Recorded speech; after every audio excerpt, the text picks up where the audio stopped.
Hi hello guys. ഞാൻ Premalu cinema ഇന്നലെ കണ്ടിരുന്നു. ഇപ്പോഴാണ് OTT വന്നത്, അതുകൊണ്ടാണ് ഇപ്പോൾ കാണാൻ പറ്റിയത്. ഇതിനു മുമ്പ് കാണാൻ പറ്റിയിട്ടുണ്ടായില്ല, തിയേറ്ററിൽ ഇവിടെ വന്നിട്ടുണ്ടായില്ല. കുറച്ച് ദൂരത്തുള്ള തിയേറ്ററാണ്, അവിടേക്ക് പോകാനൊക്കെ കുറച്ച് പൈസ കൂടുതലായിരുന്നു, അതുകൊണ്ടാണ് പോകാഞ്ഞത്. എനിവേ, പ്രേമലു എന്ന് പറയുന്ന സിനിമ ഗിരീഷ് ഷെഡിയുടെ ഒരു സിനിമയാണ്. അപ്പോൾ ആ എക്സ്പെക്റ്റേഷനാണ് ഏറ്റവും കൂടുതൽ ഉണ്ടായിരുന്നത്. മാത്രമല്ല, എന്തായാലും OTT വരുന്നതിന് മുമ്പ് അതിൻ്റെ കളക്ഷനൊക്കെ നമ്മൾ നോക്കുമല്ലോ. So one of the most growing Mollywood movie ആയിരുന്നു പ്രേമലു. ഇത്രയും ആൻറ്റിസിപ്പേറ്റ് ചെയ്ത് കാണാൻ കാത്തിരുന്നൊരു സിനിമയാണ്. അത് തിയേറ്ററിൽ മിസ്സായി ഒബ്വിയസ്ലി. സോ ഒരു പേടിയും കൂടി ഉണ്ടായിരുന്നു, OTTയിൽ വരികയാണെങ്കിൽ എത്രത്തോളം അത് എൻജോയ് ചെയ്യാൻ പറ്റും, ചിലപ്പോൾ അത് തിയേറ്റർ എക്സ്പീരിയൻസ് ഡിമാൻഡ് ചെയ്ത മൂവി ആയിരുന്നോ, അത് OTTയിൽ അത്രയും എഫക്റ്റ് ഉണ്ടാകുമോ എന്നൊക്കെ ഒരു പേടി ഉണ്ടായിരുന്നു. രോമാഞ്ചത്തിന് കഴിഞ്ഞ കൊല്ലം ഉണ്ടായ ഒരു സംഭവം ഉണ്ടായിരുന്നു, ഹൃദയത്തിന് ഉണ്ടായിട്ടുണ്ട് അങ്ങനത്തെ പ്രശ്നങ്ങളൊക്കെ. സോ തിയേറ്റർ എക്സ്പീരിയൻസ് മിസ് ചെയ്തോ എന്നൊരു പേടി ഉണ്ടായിരുന്നു എനിക്ക്. ഈ സിനിമ തുടങ്ങിയപ്പോൾ ഭയങ്കര ഇഴച്ചിലായിട്ട് തോന്നും. ഇഴച്ചിലെന്ന് വെച്ചാൽ അത് സിനിമ മോശമായതുകൊണ്ടല്ല, അല്ലെങ്കിൽ സീൻ മോശമായതുകൊണ്ടോ സംവിധാനം മോശമായതുകൊണ്ടല്ല. തുടക്കത്തിൽ നമ്മളെപ്പോഴും ഗിരീഷ് ഷെഡി സിനിമകളിൽ നിന്ന് എക്സ്പെക്റ്റ് ചെയ്യുന്നത് ഇങ്ങനെ നമുക്ക് റിലേറ്റ് ചെയ്യാവുന്ന കൊച്ചു കൊച്ചു തമാശകൾ ഉണ്ടാവും എന്നുള്ളതാണ്. ആ സംഭവങ്ങൾ വളരെ കുറവായിരുന്നു. ബിൽഡപ്പായിരുന്നു, ഒരു എന്താ പറയുക, ആ കഥയിലോട്ടുള്ളൊരു ബിൽഡപ്പ്, അതിൻ്റെ ഒരു ബേസ് ഉണ്ടാക്കലായിരുന്നു ഈ സിനിമയിൽ ഉണ്ടായിരുന്നത്, ആദ്യത്തെ കുറച്ച് സീൻസ്. സോ അത് ഇങ്ങോട്ട് പെട്ടെന്ന് മനസ്സിലാവുന്നുണ്ടായില്ല. ഇത് ഇത്രയും ഹിറ്റാവാനുള്ള സിനിമയുടെ ഒരു തുടക്കമാണോ ഇത്, അതും ഗിരീഷ് ഷെഡിയുടെ പടം എന്നുള്ള ഒരു ഡൗട്ടൊക്കെ ഉണ്ടായിരുന്നു. പക്ഷേ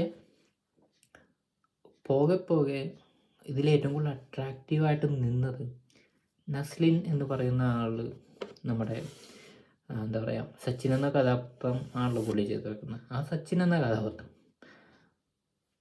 അതിൻ്റെ ഒരു ഇന്നസെൻസ് ഉണ്ട്.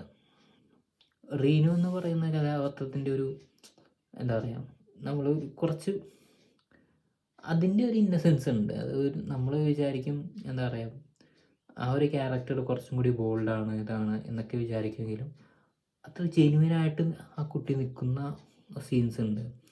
അത്രയും ജെന്യുവനായിട്ടാണ് കുട്ടി പെരുമാറുന്നത്.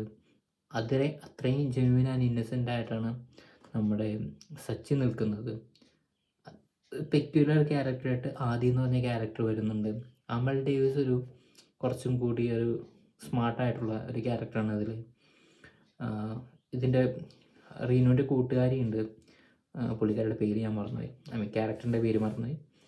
സോ ഇതൊക്കെയാണ് കുറച്ചും കൂടി ഒരു ബേസായിട്ട് നിൽക്കുന്ന കാര്യങ്ങൾ. അവർ എത്തുന്ന രീതി, അവരുടെ ആ ജേർണി, ഇതെല്ലാം ഞാൻ പറയുന്നത് തമാശ പോലെ. ഇപ്പോൾ ആവേശം കണ്ടിട്ട് അടുത്ത ദിവസമാണ് ഞാൻ ഈ സിനിമ കാണുന്നത്. അതിൻ്റെ ആ ഒരു എന്താ പറയുക, അതിൻ്റെ ഒരു ഹാങ് ഓവർ ഉണ്ടായിരുന്നു ഈ സിനിമ കാണുമ്പോൾ. സോ അത് ആ ഒരു കമ്പാരിസൺ ഭയങ്കര അൺഫെയർ ആണ് ശരിക്കും. പക്ഷേ ആ എക്സ്പീരിയൻസിൽ നിന്നുകൊണ്ട്, അതിൻ്റെ ഒരു ഹാങ് ഓവറിൽ നിന്നുകൊണ്ട് ഈ സിനിമ കാണുമ്പോൾ അത്രയും തമാശ തോന്നണമെന്നില്ല. പക്ഷേ അവരുടെ ആ ഇന്നസെൻസ്, ഈ കഥ പറഞ്ഞു പോകുമ്പോൾ ഒരിടത്തും ഒരു പൈങ്കിളിക്ക് വേണ്ടി ഒരു സീൻ പോലും എഴുതിയിട്ടില്ല. ഭയങ്കര നമുക്ക് സിറ്റുവേഷനലി നമുക്ക് അവർ പറയുന്ന ആ ക്യാരക്ടേഴ്സ് പറയുന്ന അവരുടെ ലോകത്ത് അവർ പറയുന്ന ആ തമാശകൾ കേട്ട് ചിരിക്കുക എന്നല്ലാതെ തമാശക്ക് വേണ്ടി ഒരു പ്രത്യേക ഡയലോഗ്സോ അല്ലെങ്കിൽ പൈങ്കിളിയാക്കാൻ വേണ്ടി അല്ലെങ്കിൽ അവരുടെ പ്രേമം കാണിക്കാൻ വേണ്ടി എന്തെങ്കിലും പ്രത്യേക സീൻസ് ഒന്നും ഉണ്ടായിരുന്നില്ല. വൺ ഓഫ് ദ മെച്ചുവേർഡ് അല്ലെങ്കിൽ one of the innocent couples ആയിരുന്നു റീനു ആൻഡ് സച്ചിൻ.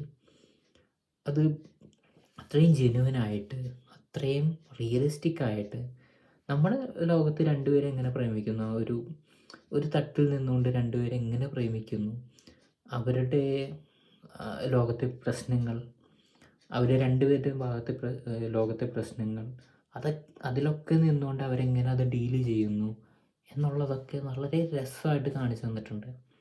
അതിലൊരിടത്തും ഒരാൾക്ക് വേണ്ടി സാക്രിഫൈസ് ചെയ്യുന്നത് ഒന്നുമില്ല.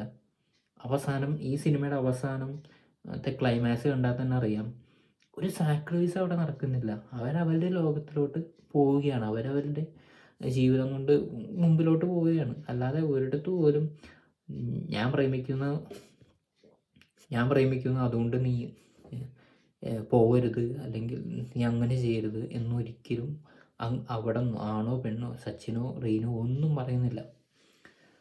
വളരെ ഇന്നസെൻ്റായിട്ട്, വളരെ ജെന്യുവനായിട്ട്, വളരെ പ്രാക്ടിക്കലായിട്ട് പോയിട്ടുള്ളൊരു ലവ് സ്റ്റോറി തന്നെയായിരുന്നു ഇത്. അത് ഭയങ്കര റിഫ്രഷിംഗ് ആയിരുന്നു.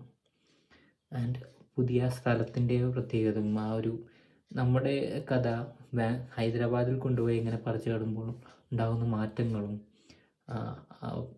ആ കൾച്ചറും, അല്ലെങ്കിൽ അങ്ങനെ പല പല പ്രത്യേകതകളുള്ള ഒരു രസമുള്ള, കണ്ടിരിക്കാൻ പറ്റുന്ന, ഒരു ഇഷ്ടം തോന്നുന്ന, ജെന്യുവനായിട്ടുള്ള, ഇന്നസെൻസ് ആയിട്ടുള്ള ഒരു ലവ് സ്റ്റോറി. സോ എല്ലാവരും തകർത്ത് അഭിനയിച്ചിട്ടുണ്ട്. ആദി എന്താ പറയുക, സച്ചിൻ, റീനു, കൂടെ കുട്ടിയുടെ പേര്, ക്യാരക്ടറിൻ്റെ പേര് പോലും ഞാൻ മറന്നുപോയി, അമൽ ഡേവിസ്, എല്ലാവരും അടിപൊളിയായിട്ടുണ്ടായിരുന്നു. ഇതൊരു രസമാണ്. ഞാൻ സാധാരണ പോലെ ഗിരീഷ് ഷെഡികളുടെ പടത്തിലെ അത്രയും കുറേ തമാശകൾ അങ്ങനെ ഉണ്ടായിരുന്നു എന്ന് പറയാൻ പറ്റില്ല. പക്ഷെ അത് നമുക്ക് ആ ഇന്നസെൻസിൽ, ആ ഒരു ജെന്യുവനായിട്ട് കാണിച്ചിട്ടുള്ള, പ്രാക്ടിക്കലായിട്ട് കാണിച്ചിട്ടുള്ള ഒരു ലവ് സ്റ്റോറി ഉണ്ടല്ലോ, അത് എനിക്ക് തോന്നുന്നുള്ളൂ ഇതിന് മുമ്പ് ഒരു സിനിമയിൽ അങ്ങനെ കാണിച്ചിട്ടുണ്ടെന്ന്. അത് ഭയങ്കര രസമായിട്ട് തോന്നി. ആൻഡ് ഒരാൾക്ക് വേണ്ടിയും ഒരാൾ സാക്രിഫൈസ് ചെയ്യേണ്ട കാര്യമില്ല, എന്നാലും ഈ ജെന്യുവനായിട്ടുള്ള പ്രേമങ്ങൾ, ജെന്യുവനായിട്ടുള്ള ഇഷ്ടങ്ങൾ മുമ്പിലോട്ട് പോകാമെന്നും കാണിച്ചു തന്ന് പറഞ്ഞൊരു സിനിമയായിട്ട് തോന്നി. സോ നിങ്ങൾ OTT പ്ലാറ്റ്ഫോമിൽ ഇത് കാണുക, അഭിപ്രായങ്ങൾ പറയുക. Okay, by.